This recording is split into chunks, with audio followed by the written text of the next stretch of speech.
Cute na kambal gustong hanapin at ipakulong ang ama dahil hindi nagsusustento. Kaya lumapit sila sa isang abogado. Pero paano kung kamukha ng kambal ang lawyer? Sabi nila, kapag nagmahal daw tayo, madalas ay nakakagawa tayo ng mga bagay na hindi natin inaakalang babago pala sa mga buhay natin. May mga desisyon na tila maliit lamang sa una, ngunit sa huli ay nagiging dahilan ng ating pagluha o pagngiti. Dahil ang pag-ibig ay parang apoy, kaya nitong magbigay ng init, ngunit maaari ring magdulot ng sugat kapag hindi natin kayang hawakan. At ang bawat pintig ng puso ay may kasamang pangamba, ngunit higit doon ay ang pag-asa na baka ito na ang simula ng isang bagong yugto. Paano nga ba nagsimula ang kwento? Simulan natin. Pupunta ka naman sa despedida party ko mamaya, di ba? Nakangiti at mababa ang boses, natanong ng lalaki sa isang babae.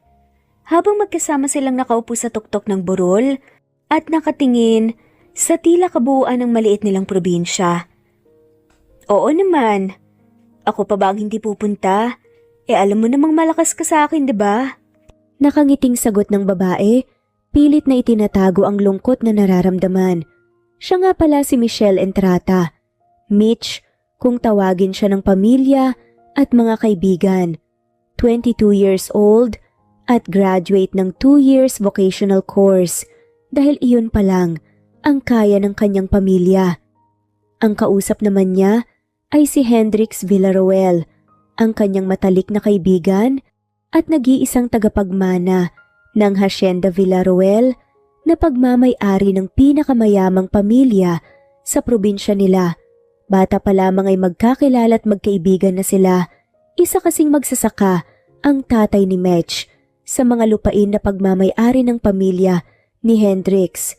Pero hindi naging hadlang iyon para nga maging magkaibigan ang dalawa. Taliwas kasi sa madalas na napapanood sa TV ay hindi matapobre ang pamilya ng lalaki. In fact, sobrang bait ng mga ito't mahilig tumulong, kaya't mahal na mahal sila ng mga tao sa probinsya nila. O bakit parang hindi ka naman excited? Hindi ba to ang pangarap mo? Nakangiting tanong nga ni Mitch nang marinig ang mahinang pagbuntong hininga ni Hendrix. Excited ako, pero hindi ko na maintindihan kung bakit. Parang meron akong hindi maiwan dito. Nagdadalawang isip tuloy ako. Kung tutuloy ba ako o kung ito ba ang tamang desisyon? Sagot ng lalaki. Normal lang siguro yan. Lalo na buong buhay mo nandito ka. Kaya siguradong maninibago ka kapag nasa New York ka na. Pero pasasaan pa't masasanay ka rin. Wika pa nga ni Mitch. Pagka-graduate kasi sa college ni Hendrix sa kursong Political Science ay napagpasyahan nitong ipagpatuloy ang pag-aaral sa pag-aabogado sa NYU, ang universidad nga sa New York na pangarap na niya noong bata pa siya. Kapag natapos ka na sa law school, anong balak mo? I mean, doon mo na rin babalak maghanap ng trabaho? Tanong nga ni Mitch maya-maya pa. Hindi sigurado sa itatanong. Kahit pa, ang simple lang naman ng gusto niyang itanong. At yun ay kung uuwi o babalik pa ba si Hendrix dito.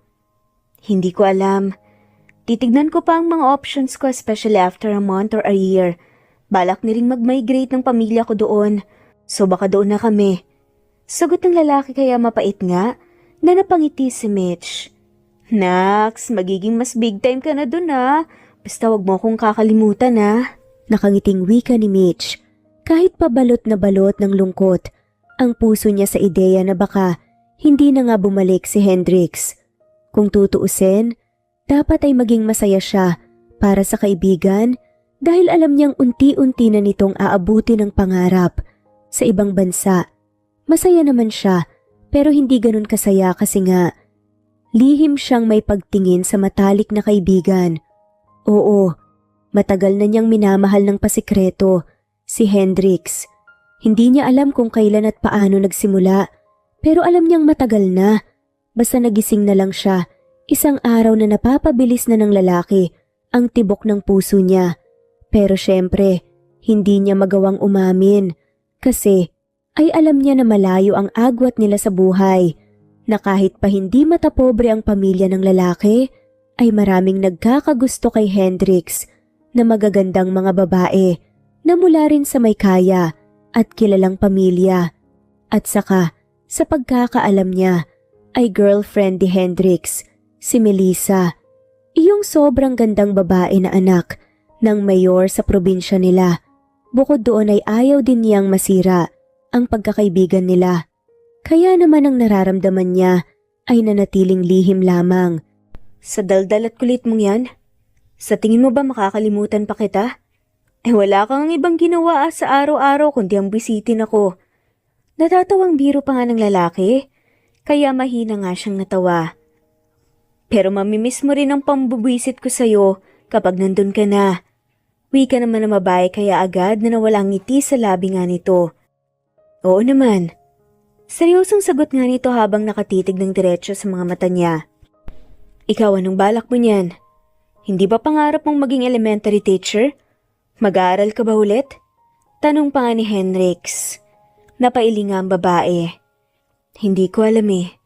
Depende siguro kung makakaluwag-luwag at makakaipon. Sagot nga niya. Do you want me to help you? Ano ka ba? Hindi na. Alam ko namang mayaman kayo pero hindi mo pa nga nahaharap ang pangarap mo. Dagdagan mo na kaagad ng iniisip mo. At saka kapag pangarap ko ang pinag-uusapan, dapat ako mismong gagawa ng paraan para maabot yun. Hindi yung iaasa ko sa iba. Nakangiting sagot niya na siyang nagpangiti sa lalaki. Well then, sa susunod magkita tayo dapat. Lawyer na ako at teacher ka na. Wika nga ng lalaki. Baliw, ano yun, mamaya ka agad o bukas? Hindi ba sa linggo pa naman ang alis mo? Natatawang saad nga ni Mitch. Kaya napahalakhak na nga lamang lalaki. Yan, yung pagiging pilosopo mo, yan ang mamimiss ko sa'yo. Sagot naman ito. Nanatili pa sila doon ng ilang minuto bago nagpasyang umalis na kasi ay magdidilim na rin iyon. Pagka-uwi ay agad na naligot nagbihis si Mitch bago nagpaalam sa mga magulang at nagpasyang magtungo na nga sa bahay ni na Hendrix. Pagkarating niya doon, sa totoo lang ay agad siyang nakaramdam ng hiya kasi ay iilan lang ang mga kakilala niya sa mga kaibigan ni Hendrix at hindi pa niya ka-close. Ang mga iyon kasi nga ay mukhang galing sila sa mayayamang pamilya. Ganun pa man ay nanatili pa rin siya doon kahit pa feeling niya ay sobra siyang na-out of place kasi ay si Hendrix naman ang pinuntahan niya rito. Ang kaso, sa dami ng bisita ni Hendrix ay hindi na rin siya halos malapitan at makausap man lang nito. Everyone! Pagkuha nga ni Hendrix sa atensyon ng lahat maya-maya pa. Kaya napatingin silang lahat dito. Medyo nakaramdam ng selos si Mitch nang mapansin nakatabing nakatayo si Hendrix. Ay si Melissa, ang girlfriend nga nito. Gusto ko lang magpasalamat sa pagdalo ninyo ngayon para samahan kami ng pamilya ko. But I want all of you to know that this is just a simple celebration of our friendship. Not a goodbye, kasi magkikita-kita pa rin naman tayong lahat. Wika nga ni Hendrix. Cheers everyone and enjoy the party! Sigaw pa nito bago itinaas ang hawak na basong may laman na anak, kaya naghiyawan ang lahat ng nandoon. Dumaan ang ilang oras na mag-isang nakaupo sa gilid si Mitch. Ganun pa man ay hindi maalis ang ngiti sa labi niya habang pinapanood si Hendrix na kung sino-sino ang kinakausap at nilalapitan para nga mag-entertain ng mga bisita. Maya-maya pa nang mapansin si Hendrix na mag-isang nakatayo sa may poolside ay saka siya nagpasyang tumayo para lapitan ito. Hendrix! Nakangiting pagtawag nga niya kaya napatingin sa kanyang lalaki. Mitch, you're here. Akala ko hindi ka makakapunta. Nakangiting saad nga ni Hendrix. Hala siya, kanina pa po ako nandito. Hindi mo lang ako napansin sa dami ng ina-entertain mong bisita. Natatawang sagot nga ni Mitch. Saka pwede bang hindi ako dumalo? Ikaw mismong nag-imbita sa akin, 'di ba? Di nagtampo ka, may pagkababebe ka pa naman. Biro nga niya kaya mahinang natawang lalaki. Naku, pasensya na. Hindi ko nga ine-expect na maraming darating. Pero sana kanina mo pa ako nilapitan. Wika nga ni Henrix. Sus, hindi daw ine-expect Mr. Congeniality ka nga ng probinsya. Saka, ayos lang.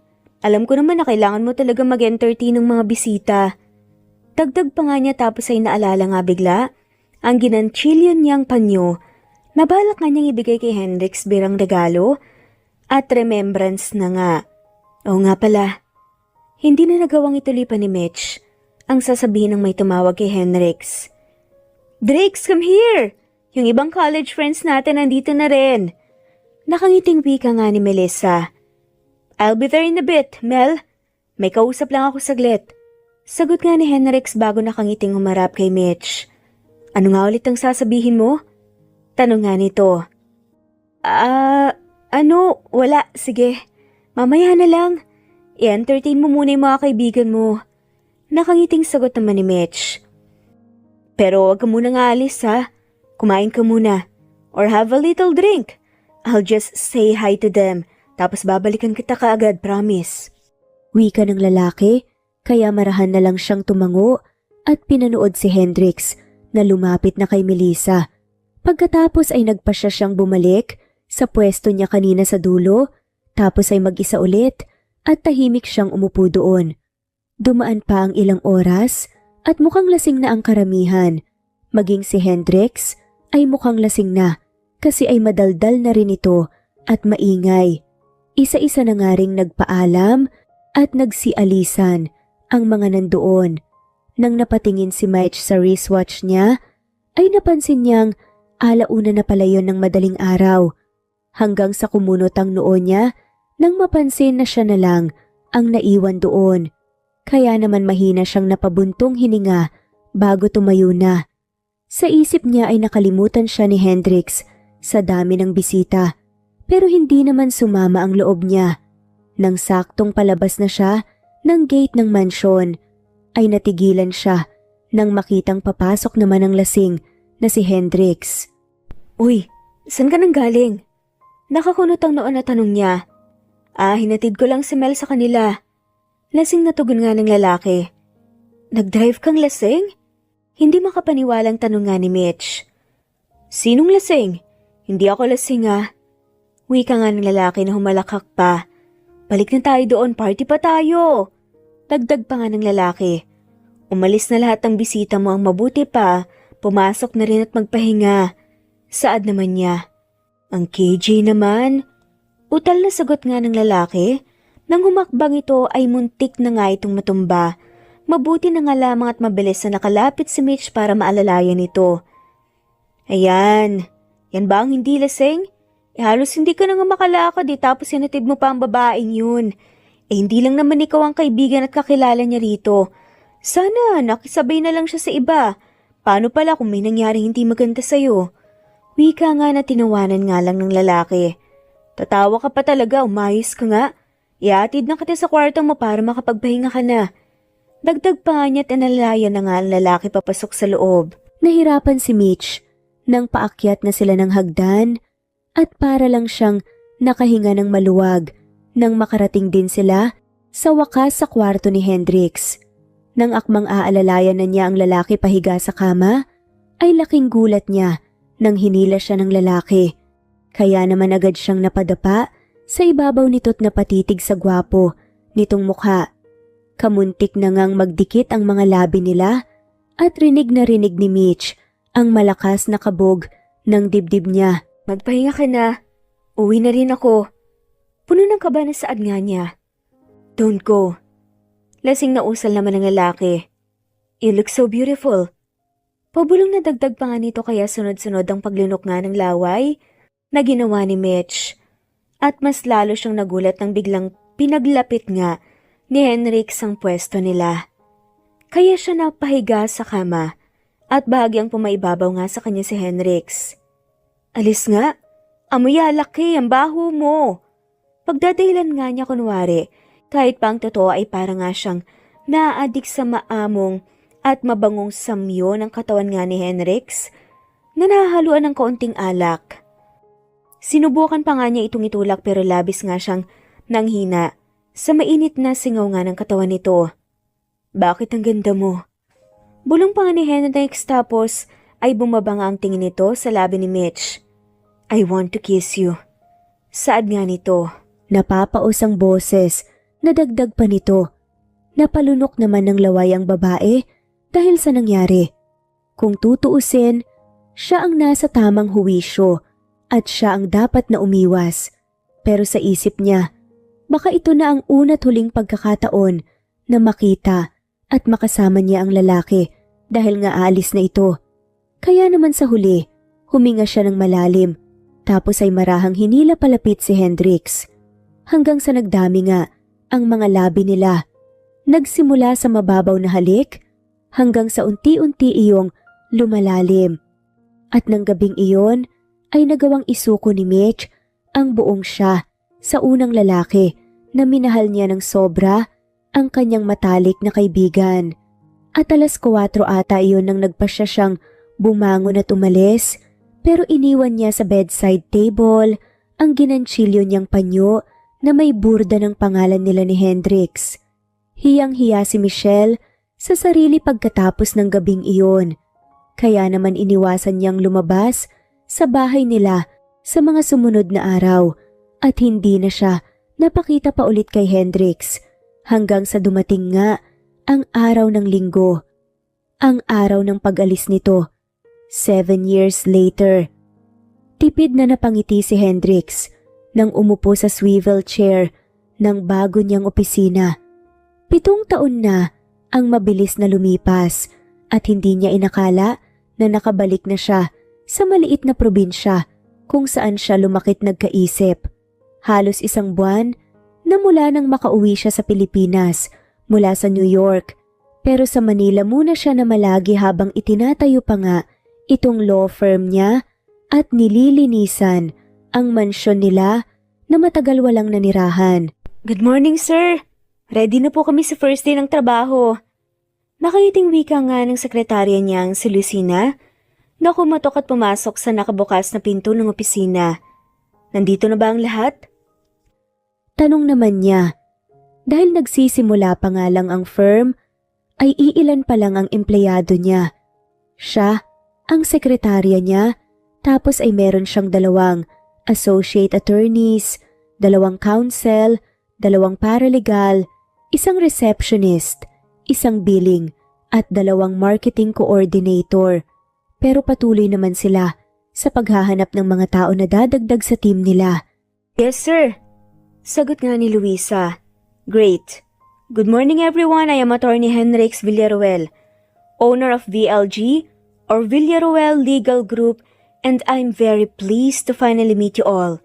Since ito ang unang araw natin at wala pa namang gaanong gagawin, gusto ko nang maging komportable muna kayo sa mga workspaces nyo. Kung may problema, sabihin nyo lang. O kaya sabihin nyo kay Luisa. And I'm hoping na gawin nating maayos ang bawat trabahong nakalaan para sa atin.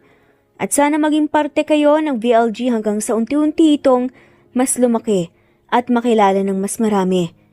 Nakangiting wika nga niya. I just want you to remember one thing.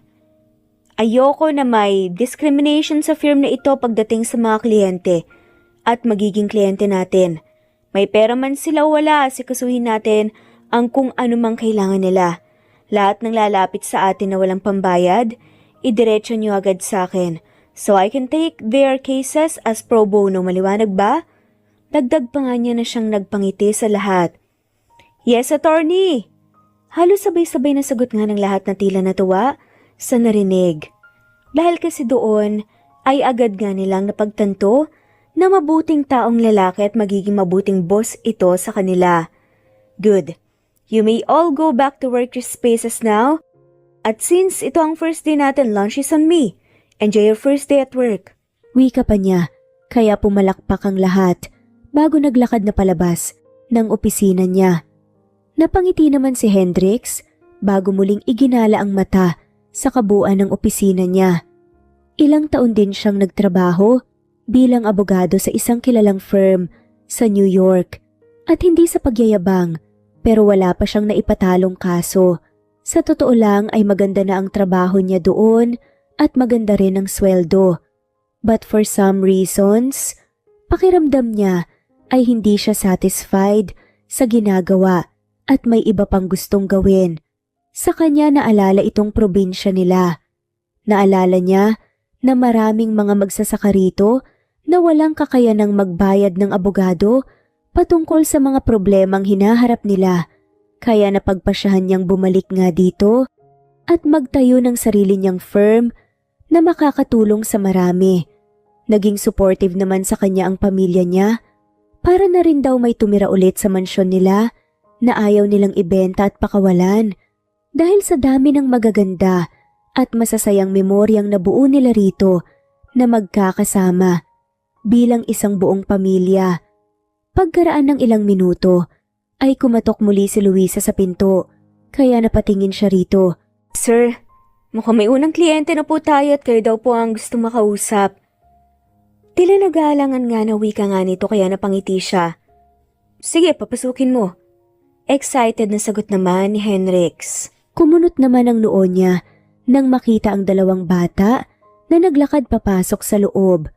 Saglit pa siyang natigilan habang nakatitig sa mga bata. Hindi niya maintindihan kung bakit tila bumilis at lumakas ang tibok ng dibdib niya gayong ito ang unang beses na nakita niya ang mga ito. Hindi rin niya maintindihan kung bakit. Pakiramdam niya ay nakikita niya ang sarili sa mga ito noong bata pa siya. Good morning. Have a seat. Nakangiti at malumanay na wika nga niya. Muntik pa nga siyang natawa kasi napakaseryoso ng titig nga sa kanya ng dalawang bata bago mo po ang mga to sa mga silya na nasa harap nga ng office table niya. Bago tayo magsimula, gusto niyo ba munang maiinom? Tubig juice. Tanong nga niya. May mango juice po ba? Tanong nga ng batang babae. At mahina nga siyang natawa nang makitang tinakpa ng batang lalaki ang bibig nito. Hindi po kami nandito para uminom ng tubig or juice. Nandito po kami kasi gusto po naming sampahan ng kasong tatay namin. Wika nga ng batang lalaki. Oo nga po pala. Sagot naman ng babae na napakamot na nga lamang sa ulo. Luisa, pakidalhan naman ng mango juice ang mga kliyente natin. Nakangiting wika ni Henrix bago muling tinignan ng mga mata nito. Ano nga ulit ang mga pangalan niyo? Tanong pa nga niya. Ako po si Hanzo at siya naman po ang kapatid kong si Hailey. Kambal po kami. 6 years old na po kami tsaka grade 1 po. Seryoso pero magalang na sagot naman ng batang si Hanzo. Ako naman si Attorney Henrix Villaruel. Maaari ko bang itanong kung bakit gusto niyong sampahan ng kasong tatay niyo? Sinasaktan ba niya kayo? May halong pag-aalala na tanong nga niya. Hindi po. Pero hindi po kasi siya nagbibigay ng sustento eh. Si mama po palaging napapagod sa trabaho para sa amin. Para din po sa panggamot ni Lola. Kawawa naman po si mama kasi puro po siya trabaho tapos hindi po nakakaipon. Sagot pa nga ni Hailey. Kung ganun karapatan niyo nga na humingi ng suporta sa kanya. Pero kailangan niyo ng guardian o magulang para dito. Kasi mga menor de edad pa kayo. Mababa ang boses na wika pa nga niya. Attorney, ano po bang kaso ang pwede naming isampa sa kanya kung hindi naman po niya alam na anak niya kami? Nakanguso na tanong nga ni Hanzo kaya saglit naman siyang natigilan. Ano? Hindi niya alam na anak niya kayo? Kaya hindi siya nakakapagsustento. Paninigurado nga niya at bakas nga ang konting awa sa boses niya. Sabay namang tumawa ang mga bata. Actually, 2 kasong pwede rito kung sakali. Hindi ko alam kung maintindihan niyo ba dahil masyado pa nga kayong mga bata. Pero sasabihin ko pa rin. Una, petition for filiation. O yung pagpapatunay na mga anak nga niya talaga kayo. Doon pwede tayong mag-request ng DNA test bilang patunay. At kapag napatunayan na anak nga niya kayo, saka natin isusunod ang petition for support. Dito na natin naobligahin ang tatay niyo na magbigay ng sustento sa inyo. Mahinahong pagpapaliwanag nga niya. Umaasa na sana maintindihan nga ng mga bata ang sinasabi niya. Muntik na nga siyang matawa nang makita na nagkatinginan lang ang bata na parang medyo naguluhan sa paliwanag niya. Kaya naman, ang ibig kong sabihin, kailangan munang mapatunayan ng mga anak nga niya kayo bago natin siya mapilit na magbigay ng tulong. Hindi kasi otomatikong kikilananin ng batas ang relasyon niyo bilang mag-aama, lalo na kung hindi naman nakalagay ang tatay niyo sa mga birth certificate niyo. Paliwanag nga ulit niya. E paano po kami magsasampa ng kaso? Tanong nga ni Hanzo. Dahil masyado pa kayong mga bata, hindi niyo pwedeng gawin to na kayong dalawa lang. Kailangan niyo ng guardian. Normally, ang nanay niyo na maging representative niyo sa buong proseso. Sagot pa nga niya. Teka, nasan ba ang nanay niyo? Alam ba niyang nandito kayo?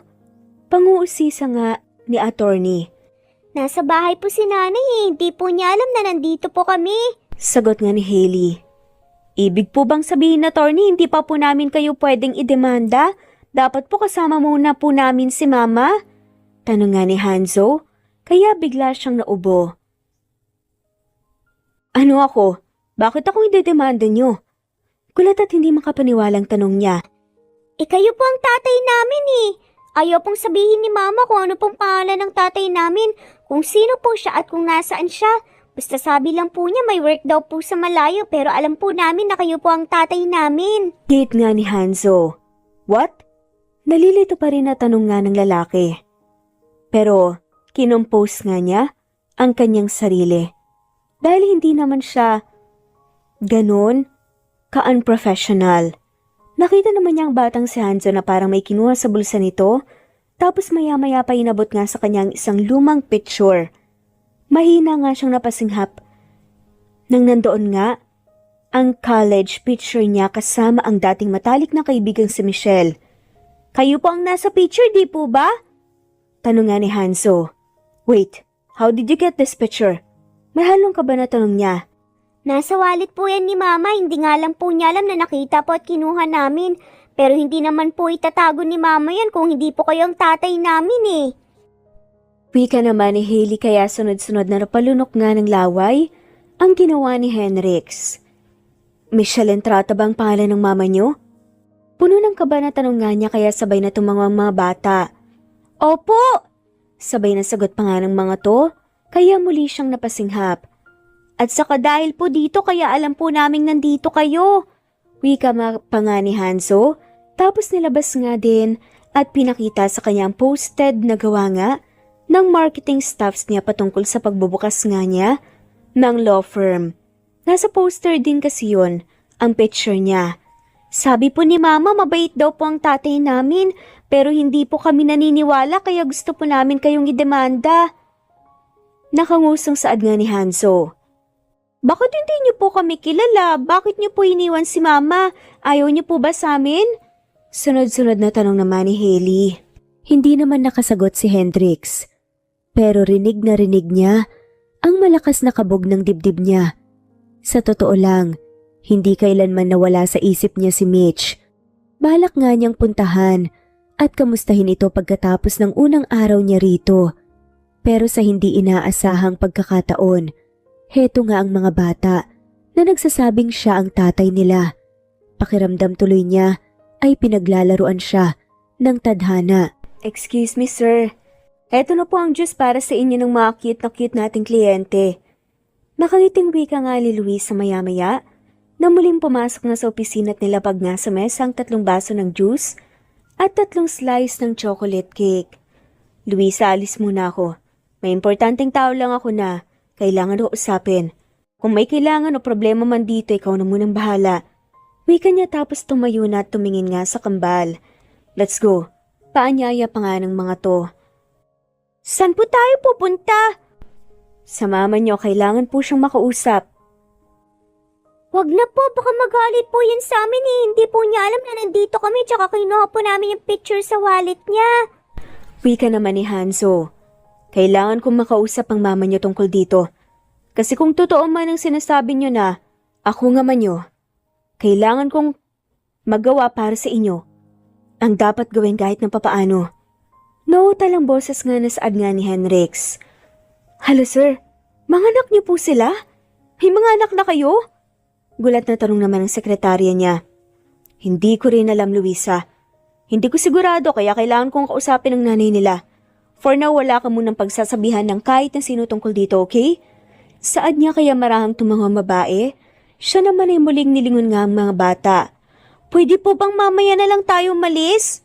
Nakangusang pakiusap nga ni Hailey sa kanya. What? Why? Tanong niya bago sumagot at gumising nga ang cute na bata bago hinawakan ang tinidor. Kakainin ko lang po ito saglit, mukha po kasing masarap eh. At saka para po hindi masayang, sabi po kasi ni Mama, masama daw po kasing nagsasayang tsaka tumanggi sa grasya. Dahil sa narinig ay muli siyang umupo sa swivel chair at marahang tumango.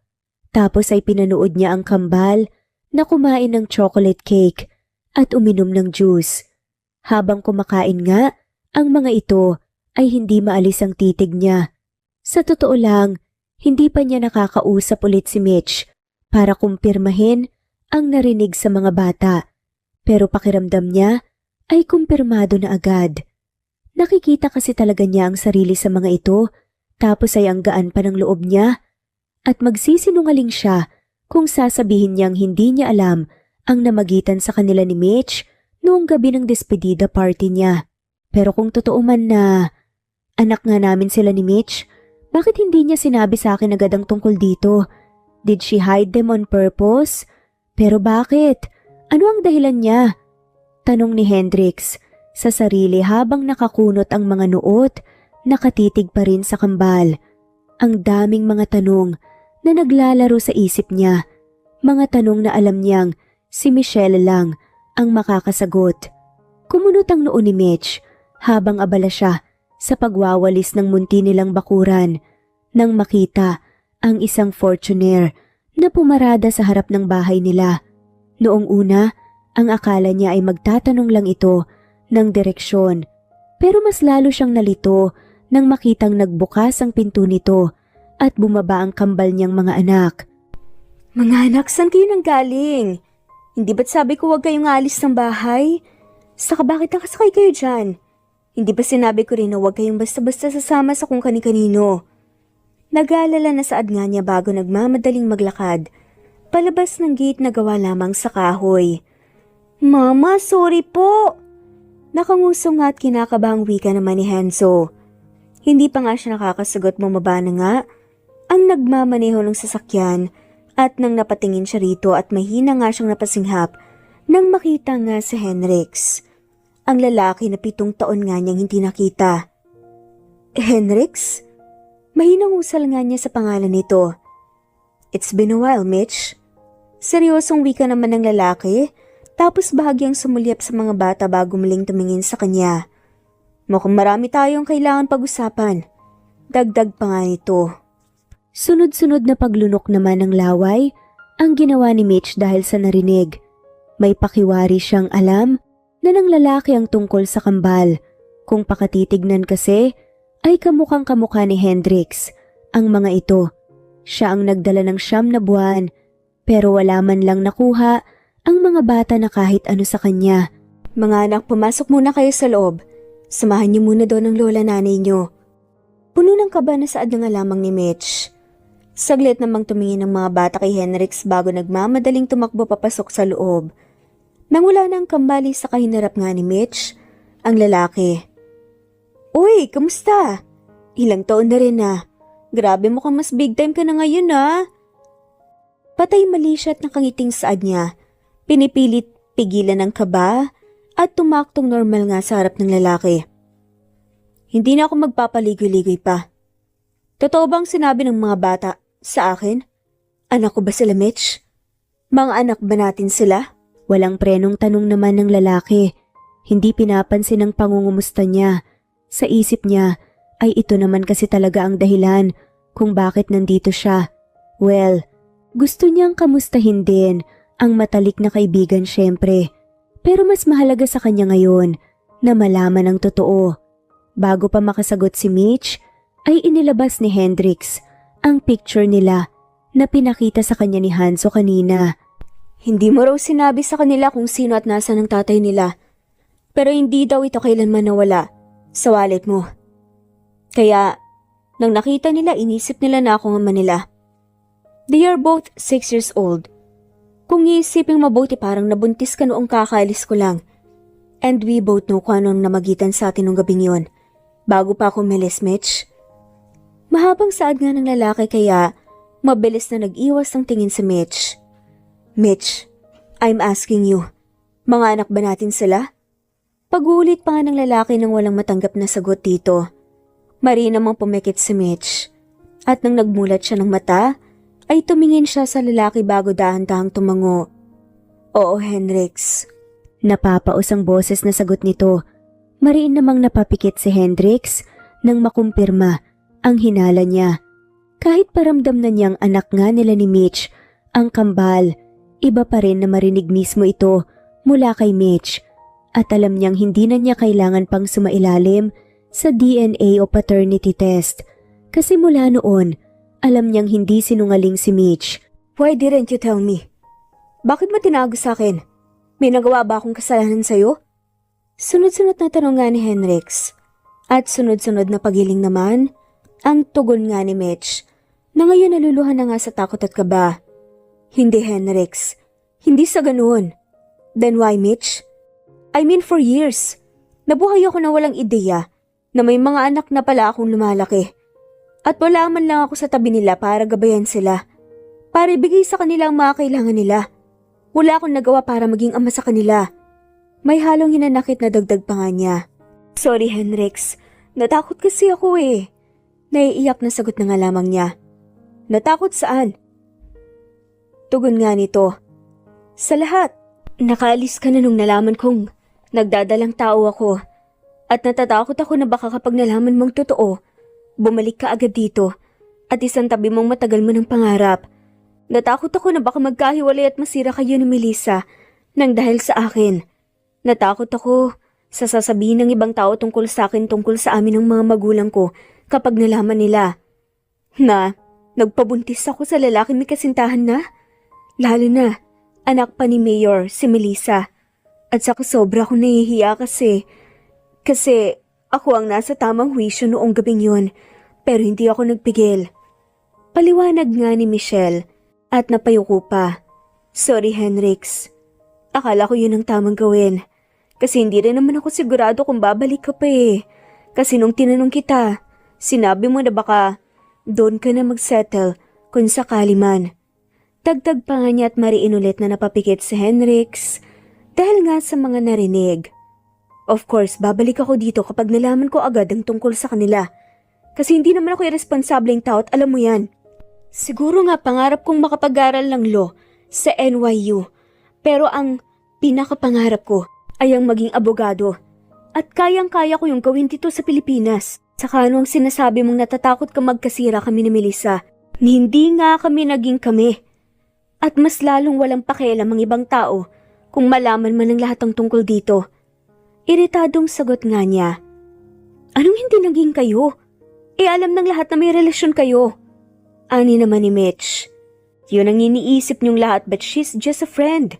Saka teka nga, bakit napunta sa kanya ang usapan na ang issue dito ay ang pagtatago mo sa akin ng katotohanan na may mga anak pala tayo? Tugon nga ni Hendrix. I'm sorry, Hendrix. Sorry talaga. Akala ko lang talaga yun ang tamang desisyon, hindi ko sinasadya. Naluluha pa nga ang mata na sagot nga ni Mitch. Mahina namang napabuntong hininga si Hendrix dahil doon. Sa totoo lang, gusto niyang magalit. Pero matagal silang naging magkaibigan ni Mitch at alam niya ang ugali ng babae. Wala dito kung siya ang magsakripisyo para maging maayos lang ang lahat. Hirap siyang tanggapin ang paliwanag ng babae pero wala naman siya sa katayuan nito para kwestiyunin ang nararamdaman nito noon at ayaw niyang i-invalidate ang nararamdaman ng babae. Alam mo bang ito ang unang araw na nakabalik ako dito sa probinsya natin, Mitch? Alam mo bang ito rin ang unang araw na nagbukas ang firm ko? At silang dalawa ang unang kliyente namin. Kasi gusto daw nilang kasuhan ng tatay nila na hindi nagsusustento sa kanila. Kasi naawa daw sila sa'yo. Na puro trabaho at wala na halos oras sa sarili para lang maibigay ang mga pangangailangan nila. Mababa ang boses na wika nga ni Hendrix. Nanatili namang nakayoko si Mitch habang tahimik na lumuluha. Kaya alam mo ba kung anong nararamdaman ko ngayon, Mitch? Ang hirap at ang sakit isipin na ang daming taon ko palang walang nagawa para sa kanila. Para sa inyo. Kasi, ipinagkait mo sa akin na malaman ng totoo.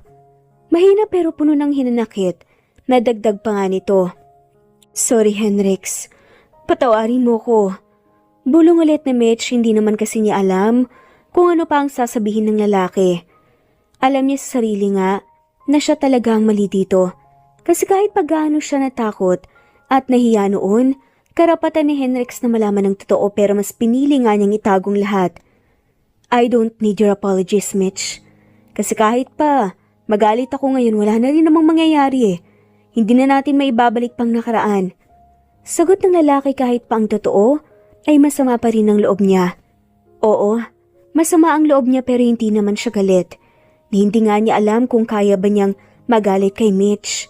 Kahit na noon pa, hindi niya kayang magalit dito kahit madalas siyang pikunin nito noon. But I want to properly meet them. Gusto kong maging parte ng buhay nila sa puntong to. Hindi ko alam kung huli na ba ang lahat pero gusto kong maging ama pa rin sa kanila. Is that too much to ask, Mitch? Mahinahong dagdag pa nga niya. Muli namang napalunok ng laway si Mitch bago marahang umiling. Good, kasi ayokong tumatak sa isip nila na isa akong pabaya at walang kwentang ama na walang pakialam sa kanila. Kaya kung may magagawa pa ako para magbago ang tingin nila sa akin, gagawin ko. Wika ulit ni Henrix. Kailangan mo ba ng patunay na ikaw ang tatay nila? Hindi siguradong tanong nga ni Mitch. Anong patunay pa ang hahanapin ko? Eh kitang-kita naman sa akin, di ba? Tugon nga ng lalaki kaya natahimik si Mitch. Fix yourself, Mitch. Ayokong isipin ng mga anak natin na pinaiyak ang mama nila. Seryosong saad pa nga ng lalaki. Agad namang tumayo ng maayos si Mitch bago pinunasan ng mata at pisngi na napuno ng luha gamit ang mga kamay. Medyo nagulat nga siya nang naglabas ng panyo si Hendrix at nang makita ang panyo ay parang gusto na naman niyang umiyak kasi ay iyon ang panyong ginanchilyo niya at iniwan sa bedside table sa kwarto ng lalaki noon. Iyong regalo at remembrance niya rito. Use this, pero ibalik mo rin sa akin. Wika pa ng lalaki kaya napakagat siya sa ibabang labi bago marahang tumango. Pagkaraan ng ilan pang minuto ay nagpa siya silang pumasok na sa loob ng munting tahanan ni na Mitch. Nadatnan naman nila ang kambal na prenteng nakaupo sa lumang sofa na tila naghihintay habang ang nanay ni Mitch ay nakaupo sa papag na nasa sala lang din. Mga anak, pwede ba namin kayong makausap? Mababa ang boses na panimula nga ni Mitch. Mama, sorry na po kung kinuha po namin ang picture sa wallet niyo at umalis na hindi po nagsasabi. Huwag po sana kayong magalit sa amin, please. Promise po, hindi na po mauulit yun. Hindi po ba siya ang papa namin, Mama? Mali lang po ba kami? Magkasunod na saad nga ng kambal. Mga anak, ano kasi? Saad nga ni Mitch. Hindi alam kung paano magpapaliwanag sa mga bata. Ang totoo niyan, hindi kasalanan ng papa niyo na hindi niya kayo nakilala kaagad. Ako talagang may kasalanan. Si Mama kasi ang hindi nagsabi ng totoo. Si Mama ang nagtago kaya walang kasalanan ng papa niyo. Naiiyak naman na saad niya. Naalala niyo ba ang sinabi ko noon? Na mabuting tao ang papa niyo? Ang totoo. Yun ang totoo. Kung noon pa lang sinabi ko na ang totoo, sana may nagawa siya para sa inyo. Kaya sana kung magagalit kayo kay Mama na lang, wag sa papa niyo. Dagdag pa nga niya. Dahil doon sabay na napatingin nga ang kambal kay Henrix. Na ngayon ay nakatayo nga sa may pinto ng bahay at nakatitig sa kanila. Ibig po bang sabihin siya po talaga ang papa namin? Tanong nga ni Hailey, marahan namang tumango si Mitch bilang tugon. Medyo nagulat pa nga siya ng sabay na tumalon nga ang kambal sa inuupuan tapos ay patakbong lumapit sa lalaki para mayakap nga ito. Sabi ko na nga po, kayo ang papa namin eh. Magkamukha po kasi tayo kasi pareho pa tayong pogi. Masayang wika naman ni Hanzo nang mayakap nga ng ama. Si Hailey naman ay humahagulkol nga habang yakap ito. Hala, drama talaga ng isang to kahit kailan. Wika pa nga ni Hanzo kaya mahinang natawa si Henrix. Hindi niya namalayan na may namumuo na rin palang luha sa mga mata niya habang yakap ang kambal. Sa totoo lang, hindi niya maipaliwanag ang nararamdaman ng mga sandaling iyon. Naghalo-halo na kasi, pero isa lang ang sigurado.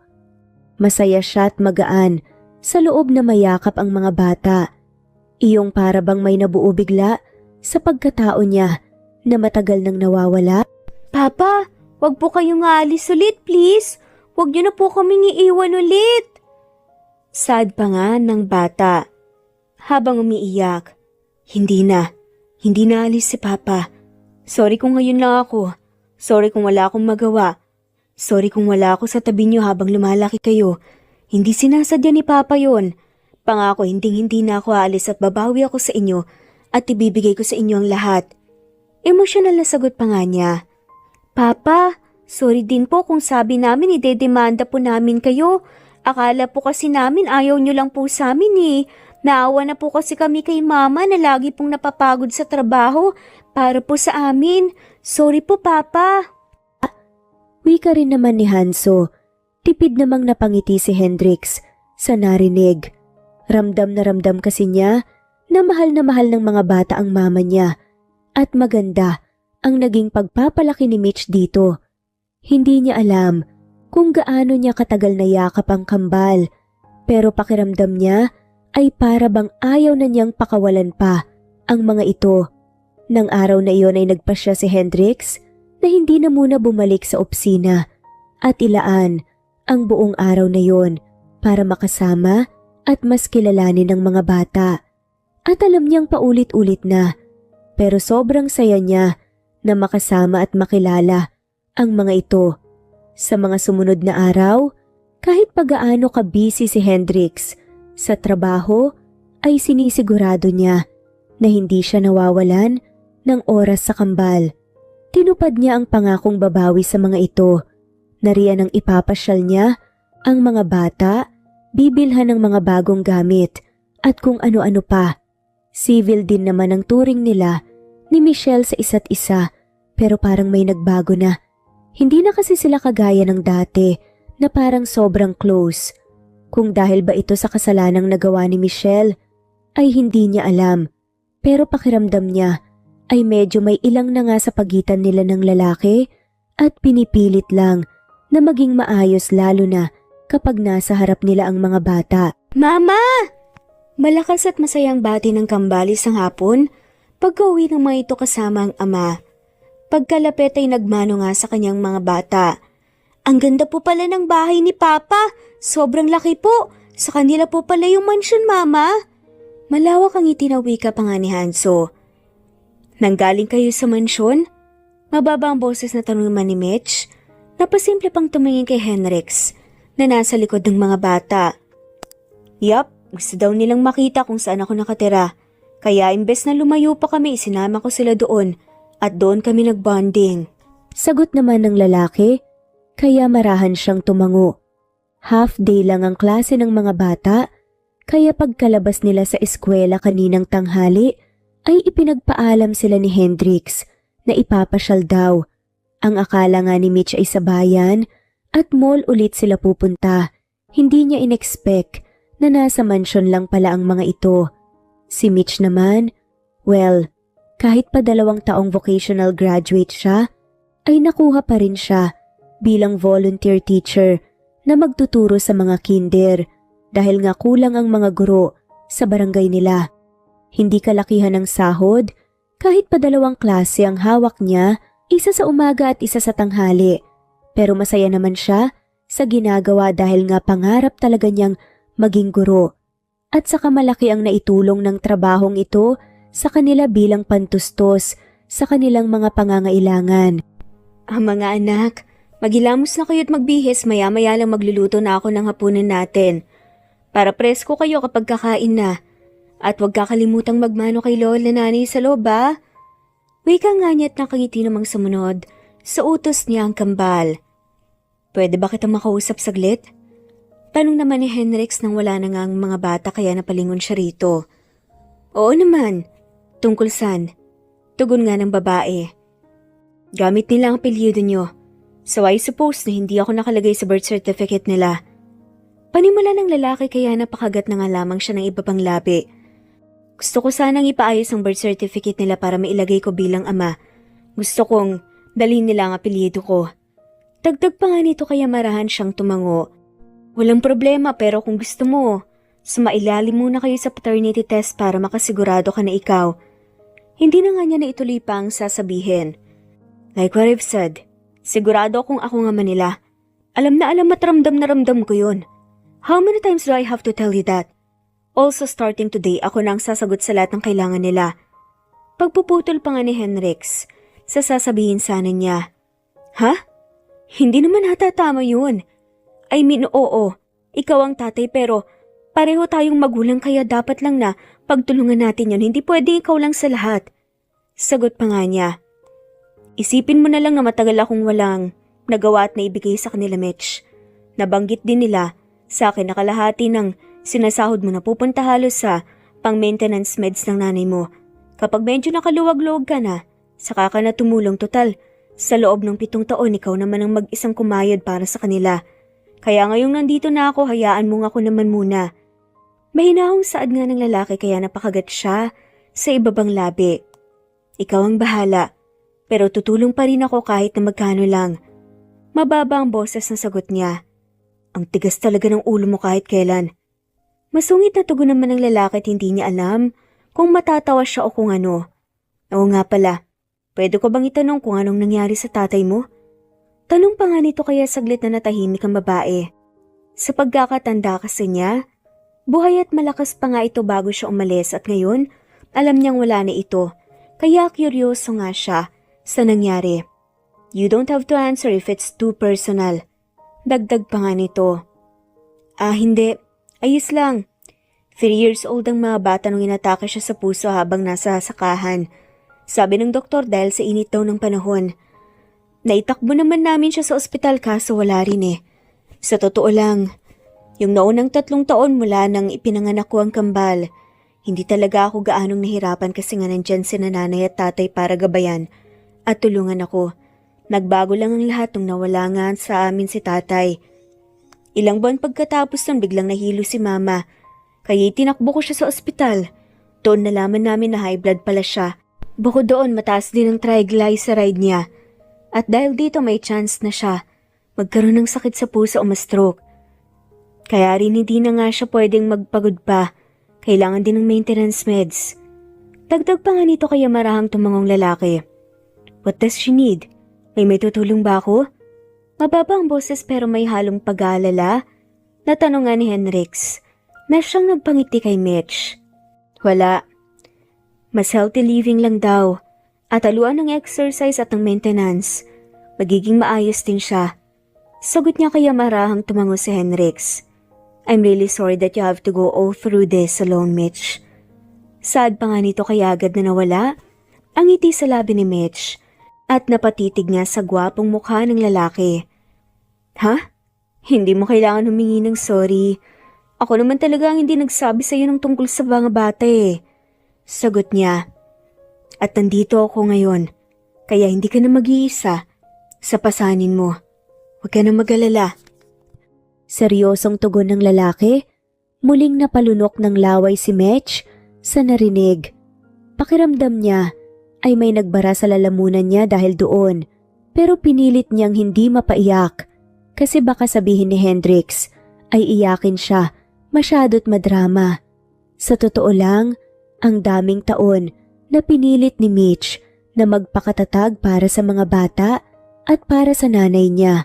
Ang tagal na walang nagtanong sa kanya kung kumusta na siya at kung kaya pa ba niya. Aminado siya na may mga pagkakataon na iniisip niyang nakakapagod na, pero ang hindi niya naisip gawin ay ang sumuko. Kaya ang marinig si Hendrix ngayon na sabihing hindi na siya nag-iisa ay napakagaan sa loob niya kahit na papaano. Sige na. Magluluto na ako ng hapunan. Dito ka na kumain. Nakangiting wika nga ni Mitch bago pa siya tuluyang mapaiyak. There's one more thing I need to ask you. Pagpigil nga sa kanya ng lalaki kaya muli siyang napalingon. Curious lang talaga akong malaman ang isasagot mo. So please be honest with me. Dagdag pa nga nito kaya marahan siyang tumango. Hindi ba sumagi sa isip mo na kahit minsan lang Sabihin sa akin ng tungkol sa mga bata? Mababa ang boses na tanong nito. Alam mo, sa totoo lang, ilang beses ko rin naisip ang tungkol dyan. Pero sa huli naduwag ako. Hindi pa rin nagawa. Pagsasabi nga niyang totoo kaya marahang tumangong lalaki. Kaya ba hindi mo ko kahit ni minsan kinontak man lang? I mean, may social media naman tayo at habang nasa New York ako, ilang beses kitang hinanap sa SOCMED. Pero wala talaga akong mahanap eh. Account mo. Ang hinanap ko mismo pero wala. Hindi talaga ako gumawa ng socials. Kahit pa gustong-gusto rin kitang kausapin o kumustahin man lang. Siyempre bilang matalik mong kaibigan noon, gusto ko ring malaman kung kamusta ka. Kaso natatakot kasi ako na kapag nakausap na kita, hindi ko na mapigilan pa ang sarili ko na sabihin sa iyong totoo. At baka madami akong masira kapag ginawa ko yon. Alam kong nabanggit mo na wala namang masisira pero yun kasi talaga ang nasa isip ko nung mga panahong yun eh. Kaya sorry ulit. Ani pa nga nito. Hindi mo na kailangan mag-sorry, Mitch. Aminado ako na masama pa rin ang loob ko hanggang ngayon kasi nga ang daming taon na nasayang. Hindi ko sila nakilala at nakasama pero hindi ako galit. Alam mo naman na kahit na noon pa, hindi ko naman magawang magalit sa'yo kahit pa madalas. Nakakairita ka sa pagiging madaldal at mapangasar mo. I'm just really curious to hear your thoughts. And thank you for being honest with me. Mahinahong sagot nga ng lalaki. Eh di salamat na lang. Salamat saan? Tugon nga ng lalaki. Salamat kasi kahit pa malaking kasalanan ang nagawa ko sa'yo, heto ka pa rin. Maayos ang pakikitungo sa akin kaya salamat. Siyempre naman best friend tayo, di ba? Nakangiting tugon ni Hendrix. Hindi maintindihan ni Mitch kung bakit tila kinurot ang puso niya sa narinig. Sa daming taon na nawala si Hendrix, ang akala niya ay nawala na rin ang dating nararamdaman para sa lalaki. Kaya hindi niya alam kung bakit ganito na naman ang nararamdaman niya ngayon. Pero gaya ng dati, pilit siyang ngumiti at umaktong hindi apektado. O naman, sabi mo eh. Sagot lang din niya. Sige na, magluluto na muna ako ah. Doon mo na lang din hintayin sa loob ng mga bata. Dagdag pa nito kaya tipid na ngumiti si Hendrix bago marahang tumango. Naging mas maayos pa ang mga sumunod na araw pagkatapos noon. Pakiramdam nga ni Mitch ay unti-unti na silang bumabalik ni Hendrix sa dati, iyong close friend talaga. Pero kasabay ng pagbabalik noon ay ang tila pagbalik din ng sitwasyon kung saan lihim siyang may pagtingin sa kaibigan. Good evening. Nakangiting bati ni Hendrix isang gabi. Nangakmang isasara na nga sana ni Mitch ang pinto ng bahay para makapagpahinga na sila. Gabi na. Bakit nandito ka ulit? Natatawa na tanong niya ilang oras pa lang kasi ang nakakalipas mula nang umuwi ang lalaki at ngayon, bumalik na naman ito. Nakakabala ba ako? Tanong nga ni Hendrix. Hindi naman ang kaso na tutulog na ang mga bata eh. Ano nga tin? Tugon nga niya. Ikaw talaga ang pinunta ko rito. Pwede ba kitang mahiram saglit? May gusto lang sana akong ipakita at sabihin sa'yo. Wika ng lalaki kaya saglit nga siyang natigilan. Saan? Hindi pa pwedeng dito na lang? Kapag sinalimpungatan ng mga bata ako ang hinahanap nila. May halong paggalangan nga na sagot niya. Sige na anak, sumama ka na't ako nang bahala sa mga bata. Nakangiti at mahinahong wika naman ng nanay ni Mitch na nakahiga na nga sa papag sa may sala. Sa kanya na pagtanto na gising pa pala ito. Sigurado po ba kayo, Nay? Dapat kayo rin pong nagpapahinga na. Ani nga nito. Magpapahinga na rin naman ako. Pero alam mo naman na mababaw ang tulog ko kaya huwag kang mag-alala at ayos lang kami dito. Wika nito kaya tipid siyang ngumiti at marahang tumango. Sige po, pero babalik din po ako kaagad. Pagkatapos nun ay sabay na nga silang naglakad palabas si Hendrix. Nung una ay tahimik lang silang naglalakad hanggang sa maya-maya pa napansin niyang papalapit sila sa mansyon ni Hendrix. Anong ginagawa natin dito? Mababa ang boses pero may halong kaba na tanong ni Mitch. Mula noong may naganap sa kanila ni Hendrix, hindi na nga siya kailanman bumalik at nagpunta o kahit dumaan man lang dito. Pinapaalala kasi ng mansyong to Yung kapeng yun na sobrang espesyal para sa kanya pero may halong konting pait din. Let's get inside. Nakangiting tugon ni Hendrix. Tapos ay binuksan na ang pinto. Nagdadalawang isip man ay sumunod pa rin naman siya. At tipid siyang napangiti kasi ay halos walang pinagbago ang disenyo sa loob. Kung meron man ay konti lang at mas pinaganda pa ito. Kaso ay sobrang tahimik. Hindi gaya noon na medyo may kulay kasi nga ay kasama dito ni Hendrix ang pamilya at ang ilan nilang mga kasambahay. Alam mo, nung bumalik ako dito, pakaramdam ko sobrang lungkot ng bahay. Kasi mag-isa na nga lang ako rito. At nung dinala ko ang mga bata rito, sa unang pagkakataon parang nagkaroon ulit ng kulay at sigla ang bahay dahil sa kadaldalan at pagiging makulit nila. Sa dami ba naman kasi nilang pwedeng manahin sa'yo ay yung pagiging madaldal at makulit mo pa. Natatawa ang pagkukwento nga ni Hendrix, kaya tipid siyang napangiti. Pero ang ngiting niyon ay agad ding naglaho ng tila na pagtanto niya kaagad kung saan patungo itong mga sinasabi sa kanya ng lalaki. Halika sa taas. Nakangiting pag-anyaya pa nga nito sa kanya. Tapos naglakad na nga paakyat sa hagdan. Kinakabahan naman, sumunod pa rin siya. Nang nasa taas na nga sila maya-maya pa ay binuksan na nga ni Hendrix ang pinto at bumuhat nga doon ng isang kwarto na ang ganda ng pagkakaayos. May dalawang malaking shelves doon, yung isa ay may mga robot at superheroes na laruan at yung isa ay puno ng mga libro. Sabi ni Hanso bukod sa mga ganitong laruan, mahilig din daw siyang magbasa at kapag laki daw niya, gusto niyang maging abogado rin. Kaya ginawan ko siya ng mini library dito. Nakitang saad nga ng lalaki. Hindi naman sumagot si Mitch. Maya-maya pa nagpatuloy na nga sa paglalakad ng lalaki at binuksan nga ang pinto sa katabing silid. Kulay pink ang kwarto na yon at ang daming mga pambabaeng laruan. Si Hailey naman daw ganyan ang hilig kasi kapag laki niya gusto niyang maging singer, actress at slash model. Natatawa na wika pa nga ng lalaki. Saan pupunta to, Hendrix? Mababa ang boses na tanong nga ni Mitch. Kahit pa alam at ramdam nga niya kung saan talaga papuntang sinasabi ng lalaki. It's just that gusto kong matulog sa gabi na alam kong nasa iisang bubong kami at sa paggising ko sa umaga kasama ko na sila kaagad. Gusto ko na maging masaya ulit itong bahay na nandito sila kaya hihilingin ko sana kung pwede na. Dito na lang kayo? Puno ng kaba na tanong nga ni Hendrix. Hindi naman agad na nakasagot si Mitch. Sa totoo lang, nitong mga nakaraang araw napansin niya kung gaano ka-excited lagi ang kambal na magpunta dito sa mansyon. Sa tuwing uuwi nga sila, wala na silang ibang ikinukwento kung hindi ang mga ginagawa nila rito. Alam at ramdam din niya na gusto ng mga bata na dito tumira at gusto niyang sumaya ang mga bata pero parang hindi kasi tama na pati siya ay titira dito kahit pa sabihing maayos at magkaibigan sila ni Hendrix. Pero kasi Hendrix nag-aalala lang saad nga niya. Pinalinis ko rin yung guest room sa baba para may maging kwartong nanay mo. Dito rin na sana sa taas ang kaso baka mahirapan siya sa pag-akyat. I'm also planning to hire some house helpers. 3 siguro, isang labandera, isang tagalinis, tsaka isang tagaluto.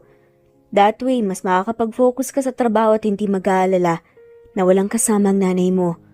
Saad nga ng lalaki at kita naman talaga ang concern sa kanya. Hendrix, hindi mo naman kailangan gawin ang lahat ng to para sa amin. Alam ko pero gusto ko may magawa ko. It's the least thing I can do to help and at the same time makakasama ko rin sa isang bubong ang mga anak natin.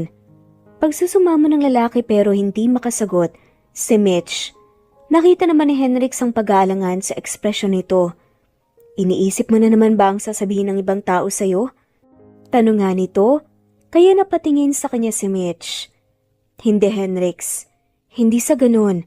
Pero ako kasi mismo ang nahihiya sa'yo Hindi rin ako sigurado kung papayag si nanay. Kilala mo naman yun.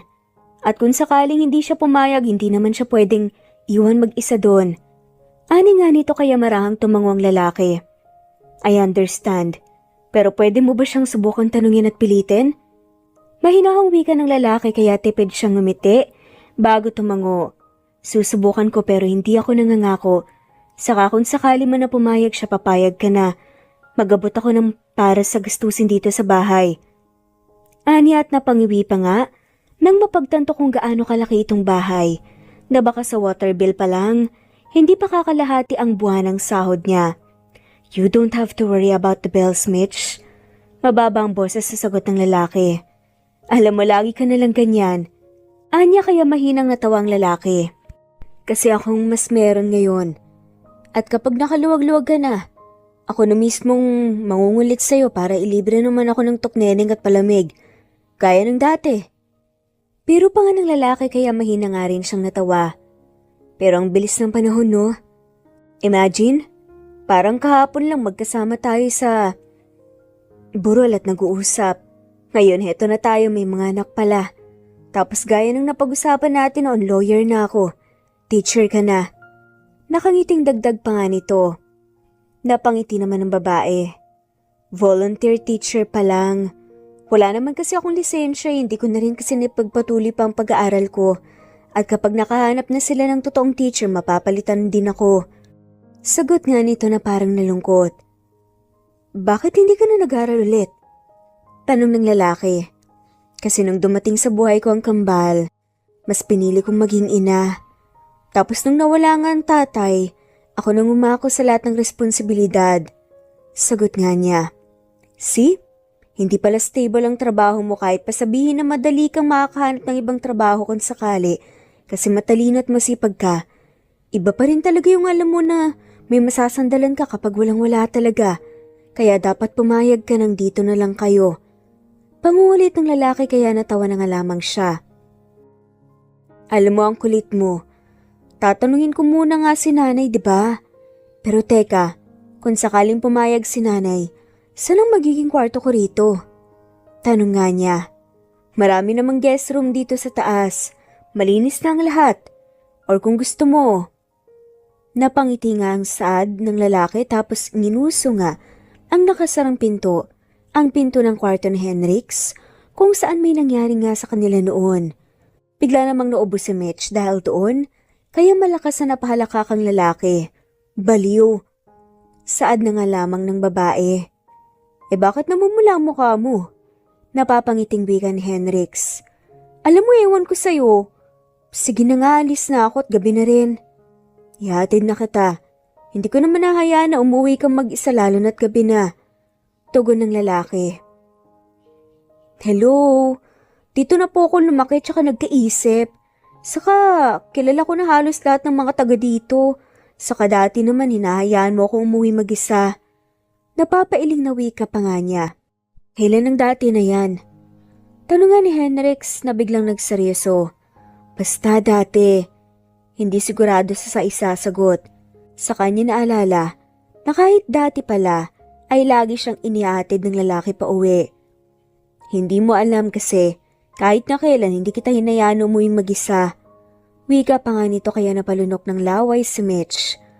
Well, maliban doon sa gabi na, basta ka na lang umalis na, hindi nagsasabi sa akin at hindi ka na nagpakita hanggang sa makalis ako. Dagdag pa nga nito. Tapos ay humakbang nga palapit. Muling nakaramdam ng kaba si Mitch, nang mapansin na diretso nga ang titig nga sa kanya ng lalaki. Mitch, can you please be honest with me? Pwede bang sabihin mo sa akin ang dahilan kung bakit pumayag kang may mangyari sa atin noong gabing yun? Kahit pa nasa tamang wisyo ka naman. Pwede ka namang umuiwas kasi hindi ka lasing, diba? Pero hindi mo ginawa. Hindi ulit siya nakasagot. Peke pa nga siyang naubo bago nagiwas ang tingin. I'm asking you, Mitch. Mahinahong pag-uulit nga ng lalaki. Ikaw muna. Bakit nga ba? Bakit hindi ka umiwas? Kasi sabi nila kahit lasing ka alam mo naman ang ginagawa mo. Nautal na bawi nga niya, kaya marahang tumango ang lalaki. Tama ka. Kapag lasing ka alam mo naman talaga ang ginagawa mo. Mas malakas lang ang loob mo na gawin ng isang bagay na hindi mo magawa kapag normal ka. And to answer your question, hindi ako nagpigil kasi gusto ko ang mangyari. Kaya ikaw naman ang tatanungin ko, Mitch. Bakit hindi ka umiwas at nagpigil? Tugon ni Henrix mahina namang napasinghap si Mitch. Dala ng labis na kaba. Rinig na nga niyang malakas na kabog ng dibdib niya. Kasi may gusto ko sa'yo. Napapaus ang boses at tila nai-hypnotismo na sagot niya. Kaya agad na umawang nga ang labi ng lalaki. May gusto ka sa akin? Hindi makapaniwalang tanong ni Henrix. Kaya parang biglang bumalik sa realidad si Mitch nang mapagtanto kung ano ang nasabi niya. Noon nagkagusto ko sa'yo. At akala ko, hindi ka na kailanman babalik dito kaya, ayun pumayag ako sa nangyari. Pagdadahilan pa nga niya kahit nga, siya nalilito na nga sa mga pinagsasasabi niya. Ngayon, seryosong tanong naman ng lalaki. Ha? Ano ngayon? Ngayon may gusto ka pa rin ba sa akin? Tanong nga nito at gusto nga niyang sumagot ng oo pero syempre, hindi niya magawa. Ha? Ano ka ba? Ang tagal na nun. Alam mo, uuwi na talaga ako. Bahala ka na nga dyan kung ano-ano pang tinatanong mo eh. Dagdag pa niya at akmang tatalikod na sana. Pero marahang hinigit ng lalaki ang braso niya at laking gulat niya sa muling pagharap kay Henrix kasi ay agad siya nitong sinalubong ng halik. Paring naging tuod sa kinatatayuan si Mitch dahil sa nangyari. Gulat na gulat siya sa paghalik sa kanya ni Henrix at hindi makakilos. Pero maya-maya pa, nahanap niya ang sarili na sinusuklian ng halik nito. Hindi niya alam kung gaano katagal, pero kapwa sila naghahabol ng hininga pagkatapos. Sa tingin ko alam ko na ang sagot sa tanong ko. Nakangiti at may halong lambing ang boses na bulong naman ni Henrix. At bago pa siya makasagot, ay muli na siyang siniil ng halik nito. Pakiramdam ni Mitch ay lunod na siya at sobrang bilis ng mga sumunod na pangyayari. Ilang sandali pa kasi ay nahanap niya ang sarili sa loob ng silid kung saan unang beses na may namagitan nga sa kanila. At ng gabing iyon, muli ngang naganap ang bagay na iyon sa kanila sa pangalawang pagkakataon. Nagising si Mitch sa sumunod na araw na ang nakangiting mukha ni Henrix ang bumungad sa kanya.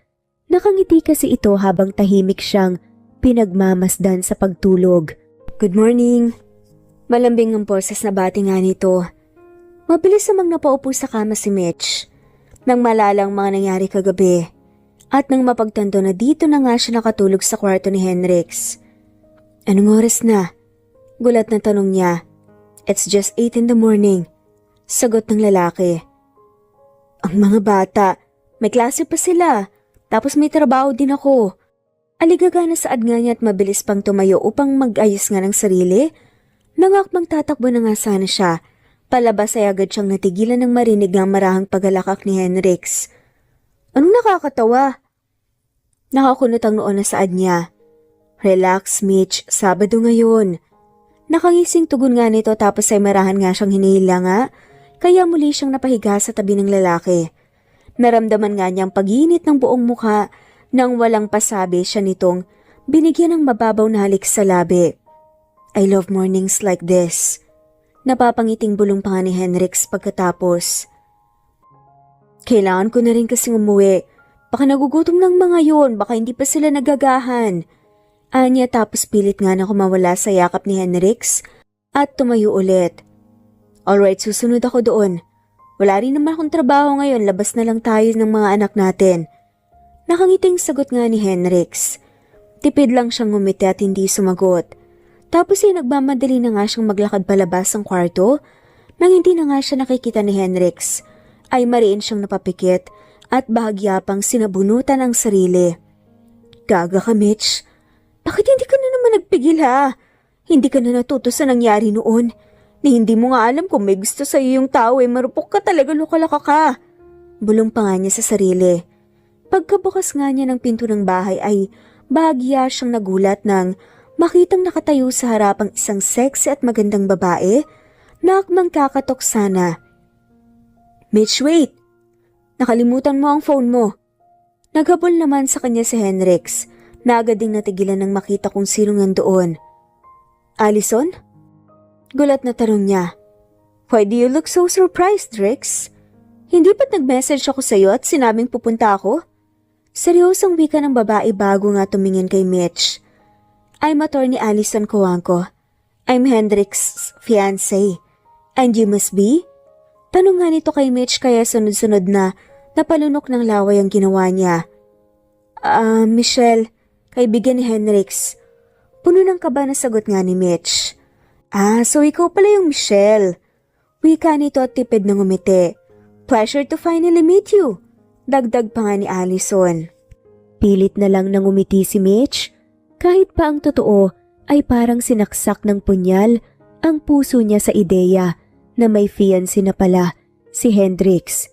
Naiinis siya at nagagalit, hindi lang sa sarili niya, kung hindi sa lalaki na rin. Sa isip niya, bakit pa siya hinalikan ni Hendrix kagabi? Bakit ito pumayag sa nangyari? May girlfriend na pala siya at ikakasal na. Sige, mauna na rin ako. Wika na nga lamang niya. Tapos ay nagmamadali ng lumabas ng mansyon. Mitch, wait. Narinig niyang pagtawag nga sa kanya ni Hendrix. Pagkalabas niya ng gate, wala na nga sana siyang balak lumingon pa.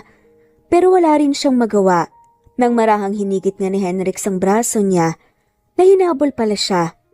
Let me explain. Look, hindi totoo yun. It's not what you think. Panimula ng lalaki. Hindi mo na kailangan magpaliwanag pa. Okay lang.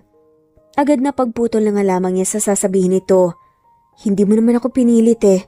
So may kasalanan din naman ako sa nangyari. Pero grabe, Hendrix. Balak mo ba akong gawing kabit, ha? May girlfriend or fiancé ka na pala at ikakasal na kayo tapos pumayag ka may mangyari? Grabe. Ibang-iba ka na sa Hendrix na nakilala ko noon. Kasi yung Hendrix na kilala ko noon, hindi gagawin sa akin to. Puno ng disappointment na dagdag pa nga niya. Bahagya namang umawang ang bibig ni Hendrix nang makita ang sakit at disappointment na naglalaro sa mga mata ni Mitch. Hindi na siya nakasagot pa nang tinalikuran na siya nito at naglakad na paalis. Pagka-uwi ni Mitch ay sobrang bigat ng puso niya pero pilit pa ring ngumiti nang makita ang nanay niya at kambal na anak na magkakasabay kumain ng agahan. Mama, good morning po. Doon daw po kayo natulog sa bahay ni Papa. Nakangiting bungad nga. Nanganak na si Hanso. Naglaro din po ba kayo ni Papa, Mama? Tanong naman ni Hailey. Kaya mahina nga siyang naubo. Alam niyang inosente nga ang tanong ng mga yon pero iba kasi ang dating sa kanya. Mga anak, kain lang kayo dyan ha. Medyo masakit kasi ang ulo ni Mama eh. Magpapahinga lang ako sa kwarto saglit. Sad na nga lamang niya bago pa nga makasagot ang mga to at dumiretso na nga siya sa kwarto at pagkasara nga, ng pinto ay bumuhos na nga ang luha na kanina pa niya pinipigilan.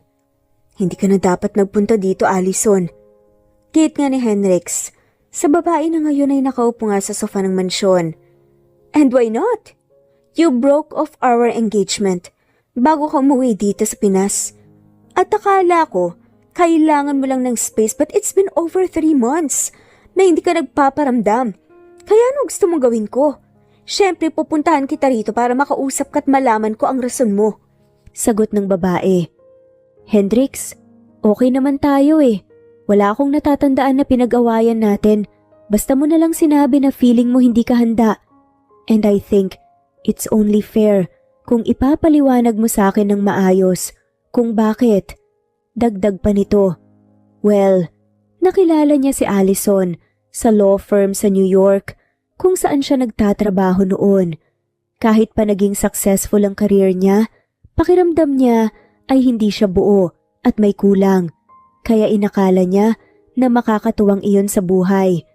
Kaya naman nagpasya siyang ligawan, si Allison, kasi aminado siya na nagandahan siya sa babae noon at mabait pa ito.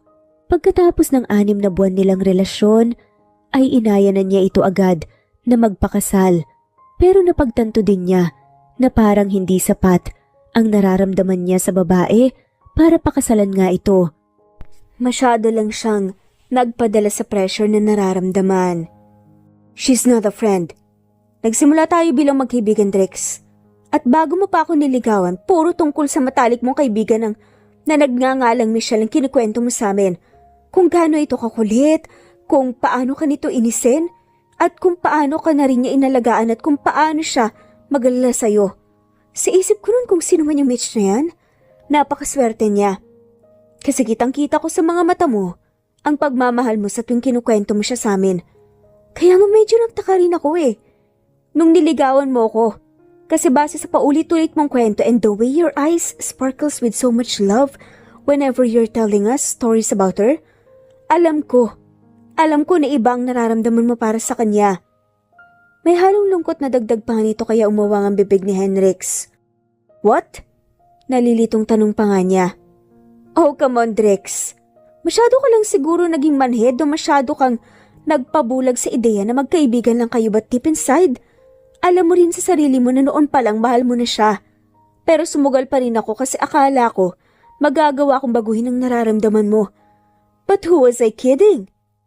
Wika ng babae. Biglang bumalik sa alaala ni Hendrix iyong mga panahong nasa New York siya. Iyong paulit-ulit nga niyang pagkukwento sa kung sino-sinong mga naging kaibigan niya doon, ang tungkol kay Mish, ang klase ng pagkakaibigan na meron sila, at iyong lagi niyang paghahanap sa babae sa social media. Sa kanya napagtanto na tama ang sinabi ni Allison. Noon pa lang may gusto na siya kay Mitch at baka nga nabulag lang siya sa ideya na dapat ay magkaibigan sila. Pero itong mga nakaraang buwan at linggo na nasa kamanyang muli ang babae, maging ang mga anak nila, saka lang parang napuna niyong kulang na matagal na niyang hinahanap sa sarili. Sa unang pagkakataon, sa kanya totoong naramdaman na handa na siya sa buhay na may makakatuwang. Bago ako nagpunta rito, dumaan ako sa mga magulang mo. Alaman ko na may anak ka pala rito. Siya rin ba ang ina? Tanungan ni Allison na palunok naman ang laway sa Henrix bago siya marahang tumango. Dala kasi ng labis sa excitement, ay naitawag agad niya ang tungkol dito sa mga magulang niya. I'm really sorry, Ali. You are a great woman. At kahit sinong lalaki magiging swerte sa'yo, at sa maniwalat ka sa hindi, totoo na nagustuhan kita pero na-realize ko na hindi sapat na gusto mo lang ang isang tao para pakasalan mo ito. It's just that, baka nga tama ka. Baka buong buhay ko na kay Mitch na pala ang puso ko at masyado lang ako naging manhir tanga para hindi ma-realize yun kaagad. Napakalaki ng kasalanang nagawa ko sa'yo, Ali. Pinaasa kita iniwan sa ere and I'm so sorry for that. Nanlulo mo na sagot nga ni Henrix kaya mapait na napangiti ang babae. You don't have to apologize, Trix. Nung mga panahon naman na magkasama tayo, naramdaman ko ang sincerity mo eh. Nasasaktan ako ngayon kasi tama ka. Pakiramdam ko pinaasa mo lang ako pero hindi ako galit. Kasi paano naman ako magagalit sa tao na nagpakatotoo lang sa sariling nararamdaman? Puno ng lungkot na wika ng babae. At saka, ano ba namang laban ko sa kanya, diba? Sobrang dami niyo nang pinagdaanan na magkasama. Halos kalahati nga ata ng buhay mo nakasama mo siya. Tapos ngayon may mga anak na pala kayo. Dagdag pa nga nito at tumayo na. I'm really sorry, Ali. Bulong na nga lamang ni Henrix. Tipid namang ngumiti ang babae bago naglakad palapit sa kanya tapos niyakap nga siya nito. Don't be sorry now, Drex. At least, nakuha ko na ang sagot mula sa'yo. Masakit oo pero magiging okay rin ako. You are a great man, Drex, and you deserve to be happy. At walang karapatan ng kahit na sino na ipagkait ang kasayahang yun sa'yo. Follow your heart, Drex. Bulong ng babae sa kanya bago kumawala sa yakap at muling ngumiti. Huwag mo na siyang pakawalan pa sa puntong to. Ayoko nang magsisi sa huli. I wish nothing but your happiness. Goodbye, Drex. Dagdag pa nito, tapos ay naglakad na palabas ng bahay. Napalunok naman ng laway si Hendrix, tapos ay mariing napapikit. Oo, bago siya bumalik dito sa Pinas, ay kinansel na niya ang engagement. Pero deserve pa rin ni Allison ang eksplanasyon niya. Natutuwa siya na mabuting tao si Allison at naiintindihan siya nito, pero hindi na mababago nun ang katotohanan na nasaktan niya ito. Bukod pa doon, alam niyang nasaktan din niya si Mitch at kailangan niyang magpaliwanag dito. Nang araw na yon ay hindi nakita ni Hendrix si Mitch. Ang tagal niyang tumambay sa bahay ng mag-iina. Pero hindi siya hinarap ni Mitch kasi ay masama daw ang pakiramdam nito. Kaya naman umuwi siya kinagabihan na hindi pa rin nakakausap ito. Kahit ng sumunod na araw ay halatang iniiwasan siya ng babae. Nagkaharap naman na sila pero hindi siya makahanap ng perfect timing para makausap ito, lalo na't hindi ito umaalis sa tabi ng mga kambal. Ayaw naman ni Hendrix na mapansin ng mga anak nila na may problema sila at baka madamay pa ang mga ito. Mitch, can we talk please? Hanggang kailan mo ba ako iiwasan? Mababa ang boses na tanong pa nga ni Hendrix isang gabi nang makakuha ng pagkakataon. May kailangan ba tayong pag-usapan? Malamig na tugon naman ni Mitch. Just let me explain please. Pakinggan mo lang ako. Pagsusumamo nga niya, kaya mahinang napabuntong hininga si Mitch bago tumango. Sa totoo lang ayaw din naman niya na masira ang pagkakaibigan nila dahil dito at ayaw niyang mas lumala pa ang sitwasyon at madami pang mga anak nila. Sige, ipaliwanag mo kung bakit tinilikan mo pa ako. Kayo kakasal ka na pala. Bakit? Kasi nalaman mong mas may gusto ako sa'yo? Ginamit mo lang ako para sa init ng nararamdaman mo? Tugon nga niya. Napailing ang lalaki. Of course not, Mitch. Hindi ganun yun. Sugot ni Hendrix at napabuntong hininga. I met Allison in New York. Kaya ko abogado rin siya. Panimula pa nga nito at mas lalong nakaramdam ng pait si Mitch sa realisasyon na maganda at sexy si Allison at ka-level pa ni Hendrix. Bagay na bagay sila. Samantalang siya na hindi natapos ang 4 na taon na kolehiyo. Pagtutuloy nga ni Hendrix, nung mga panahon na iniisip ng marami na nasa akin ang lahat ng magandang buhay at magandang karera, pakiramdam ko may kulang pa rin. At first, akala ko yun ay nakakatuwa. Success man yan o kahit na anong kasiyahan at pagsubok pa. Si Allison, isa siyang mabuting kaibigan. I admit na attracted ako sa kanya kaya niligawan ko siya. Pagkatapos ng ilang buwan, inaya ko na siya magpakasal. Dagdag pa nga ng lalaki, kaya napalunok si Mitch. But then I realized na hindi sapat na gusto mo lang isang tao at mas lalong hindi tama na magpakasal dahil lang sa na-pressure ka sa nararamdaman mo. So I broke off our engagement bago ako umuwi dito sa Pinas. Tapos nalaman ko na may mga anak pala tayo. Tapos nakasama pa kita ulit. At sa unang pagkakataon naramdaman ko na parang buo ako kapag kasama kayo. Walang pressure, puro gaan ang loob at saya lang. Dagdag pa nga nito. Kaya hindi kita ginamit, Mitch. I think I'm in love with you. Hindi, I'm in love with you. And sure ako, I really do. Nagsusumamang wika pa nga nito. Bago nga humakbang palapit muli, namang napalunok si Mitch dala ang labis na kulat at kaba dahil sa nangyari. Sa tingin ko nga, noon pa lang bago pa ako umalis na mahal na kita. Masyado lang akong nagpabulag sa ideya na dapat ay magkaibigan tayo kaya rin siguro ako nagkagusto sa dami ng magagandang nangyari sa atin. Kaya siguro hindi ko magawang mainis o mapikon kapag inaasar mo ko. Kaya rin siguro sobra akong pinahalagahan yung panyo na iniwan mo nung gabing nasa bedside table ko. Kasi importante at espesyal sa akin ang lahat. Alam kong may connection sa'yo. Mahabang dagdag pa nga nito. Paano mo nasasabi sa akin ngayon yan? Kamuntikan ka na ngang magpakasal, di ba? Hindi makapaniwalang tanong nga ni Mitch. Kaya ako nga nasasabi ito sa'yo ngayon. Dahil doon. Kasi si Ali, isa siya sa mga nagparealize sa akin kung ano talaga ang gusto ko at kung ano talagang nararamdaman ko. Mitch, maniwala ka. Sa New York pa lang tinapos ko ng engagement kasi nga alam kong hindi tama. Kasi alam ko na hindi sapat ang nararamdaman ko.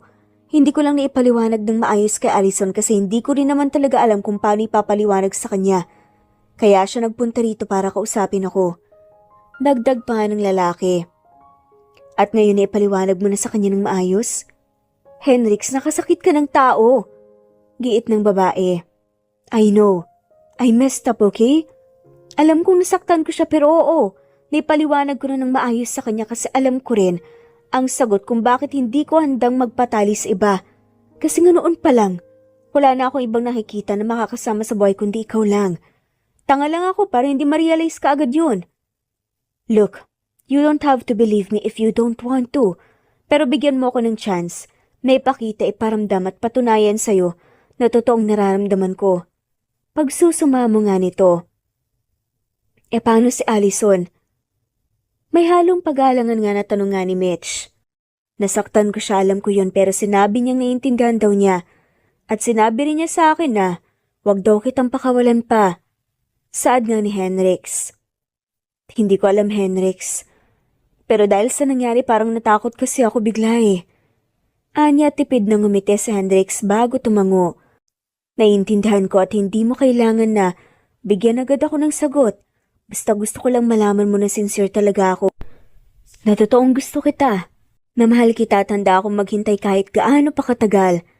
Para mapatunayan lang yun sa'yo. Hindi lang dahil may mga anak tayo at gusto ko silang bigyan ng buong pamilya. Kundi dahil gusto ko na ikaw rin ang makakasama ko sa buhay. Hanggang sa tumanda tayo. Puno ng sinseridad na sagot nga ni Henrix. Sorry, Henrix. Bulong nga ni Mitch. Kaya agad nakaramdam ng takot ang lalaki. Wait, you are not dumping me, are you? Bigyan mo muna ako ng chance, please. Gagawin ko ang lahat, liligawan kita. Maghihintay ako kahit gaano pa katagal. Pakiusap nga nito. Hindi sa ganun. Gusto ko lang mag-sorry sa mga nasabi ko sa'yo kahapon basta ako nagsalita at nag-overthink na hindi inaalam ang buong kwento. Ani nga nito na siyang nagpangiti sa lalaki. Naintindihan ko at may karapatan ka namang makaramdam. Nang ganoon kasi aminado ako na medyo naging malabo ko. Hindi ko pa nga sinasabing nararamdaman ko, hinalikan kita kaagad. And I'm really sorry kung iniisip mo na nag-take advantage ako kasi hindi ganun yun, Mitch. Ginawa ko yun kasi ang hirap pigilan ng sarili kung wala akong ibang makita kung hindi ang labi mo. Kaya ngayon. Dagdag pa nga nito tapos bumaba nga ang tingin sa labi ng babae. Uy, kumalma ka nga. Sabi mo maliligaw ka muna. Sagot nga ni Mitch kaya natawa si Henrix. Ibig sabihin pumapayag ka nang bigyan ako ng chance? Tanong pa nga nito. Kung sasabihin kong hindi, at bastard ka na papayag ka ba? Tugon nga ni Mitch. Hell no. Sinasabi ko lang naman ang balak ko eh. Pero wala akong choice. Kasi sa ayaw at sa gusto mo, hindi na kita pakakawalan pa. Maharot na sagot ng lalaki kaya napakagat nga si Mitch sa iba pang labi. Okay na ba tayo? Hindi ka na ba galit? Tanong pa nga nito kaya bahagyang napangusa si Mitch bago umiling. Pagkatapos sa mga sinabi mo, wala naman ako nakikitang rason para magalit. Kung totoo sinahihiya pa nga ako kasi umakto ako agad na nakabase lang sa nararamdaman. Sagot nga niya. Well, I'm glad na okay na tayo. Kasi ang hirap na iniiwasan mo ko. Nakangiting wika nga ni Henrix. Pero teka, hindi ba talaga pwedeng kiss? Sige na nga, isa lang. Napapangiting dagdag pa nga nito kaya napangiwi si Mitch.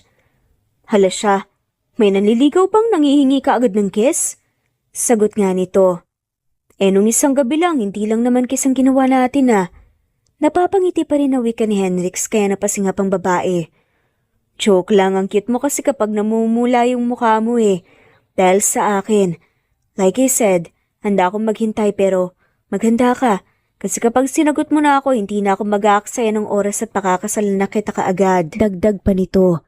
Kaya napakagat sa ibabang labi si Mitch para pigilan ang labis na kilig na nararamdaman. Naging maayos at magaan naman ang mga sumunod na araw pagkatapos nun. Gaya ng sinabi ni Hendrix, ay all out na nga siyang nanligaw kay Mitch na kahit pa busy ito sa pagiging abogado dahil nga unti-unti nang nakikilala ang firm nito, ay hindi ito nawawalan ng oras para sa mga bata at oras para harutin siya. Pagkalipas lang ng ilang linggo, ay tuluyan na nga niyang natanggap ang matamis na oo ng babae. Dahil doon, hindi na siya nag-aksaya ng panahon na ayaing magpakasal si Mitch gaya ng banta niya na malugod naman nitong tinanggap. Hindi magarbo at mala fairy tale ang proposal pero puno naman iyon ng pagmamahal Pagkatapos lang ng mahigit isang buwang preparasyon, ay nag-isang dibdib na nga sila sa wakas. Tuwang-tuwa nga ang lahat, lalo na ang mga magulang ni Hendrix na umuwi din mula sa New York para nga personal na ring makilala ang mga apo nila. You know what? Noon pa lang naramdaman na namin na kayong dalawang magkakatuluyan. Hindi nga kayo halos mapaghiwalay noon eh. At tama nga kami and we are so happy for you. Iyon ang nakangiting wika ng mama ni Hendrix kay Mitch at sobrang gaan sa loob kasi ay napakainit ng pagtanggap ng pamilya ng lalaki sa kanila. Simple lang naman ang naging kasal, mga pamilya, kamag-anak at malalapit na kaibigan lang ang kasama nila, pero napuno naman yon ng labis na saya at pagmamahal. At pagkatapos nun ay napagpasyahan nga ni na Hendrix at Mitch na sa mansyon na manirahan, gaya rin ng unang alok ni Hendrix sa kanila kasi ay hindi naman mananatili sa Pinas ang pamilya nito dahil nga may buhay na sila sa Amerika. Pero nangako naman sila na papasyal madalas sa kanila o kung hindi naman ay sila daw ang papupuntahin doon. Hindi naging madali ang buhay mag-asawa nila kasi gaya ng ibang relasyon, nariyan ang magkakatampuhan sila. Pero hindi naman nila pinapatagal ang bawat alitan. Pinag-uusapan at inaayos din naman nila ang lahat. Lalo pat nagsimula sila sa pagiging matalik na magkaibigan at sobrang tibay ng pundasyon na iyon para sa kanilang relasyon. Bukod pa doon ay sobrang pinatuyan at pinakita ni Hendrix sa mag-iina niya ang labis na pagmamahal niya sa mga ito. Alam ni na Hendrix at Kira na hindi pa dito nagtatapos ang kwento nila. Bagkus ay ito pa lang ang totoong simula. Alam din nila na marami pa silang mga pagsubok na haharaping magkasama. Pero basta hawak nila ang kamay ng isa't isa, alam nila na wala silang hindi malalampasan. Simple man ang naging kwento para sa iba, ay tiyak na kapupulutan naman ito ng maraming aral. At sana gaya ng ating mga bida, kahit na papaano ay may natutunan din kayo. Hanggang dito na lamang po. Maraming salamat sa pakikinig. At dito na nga po nagtatapos ang kwentong pagmamahalan ni na Mitch at Hendrix. Maraming salamat po sa lahat ng mawalang sawang sumusubaybay at shoutout po sa mga sumusunod.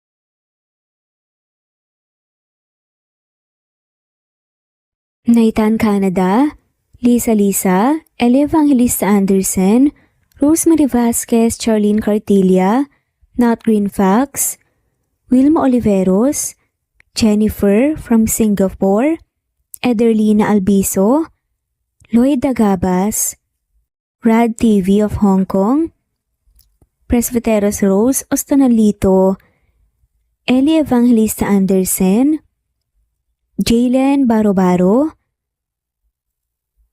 Jose, Francis Pilapil, Nat, Carmen Kalunod, Maril Gulmatico, Connie, Evangeline Zamora, Imelda Fortesa of Calamba City, Grace Carion, Anisha, Pasite Aliazar, Juliet Kaday, Nenita Dagoldol, Nathan Canada, Corazon Salvacion, J. De La Cruz, Fatma Mansul, Nori, Ronilio, Senen Orzame, Helen Murillo, Emerald Peniro, Marilyn San Jose, Christian Fidelino, Alice Garlet, Batang Ibunan, Lucia Baldo, Gloria Lucas of Licab Nueva Ecija, Nat Kamindanao, Rebecca Tezuka of Kawasaki, Japan,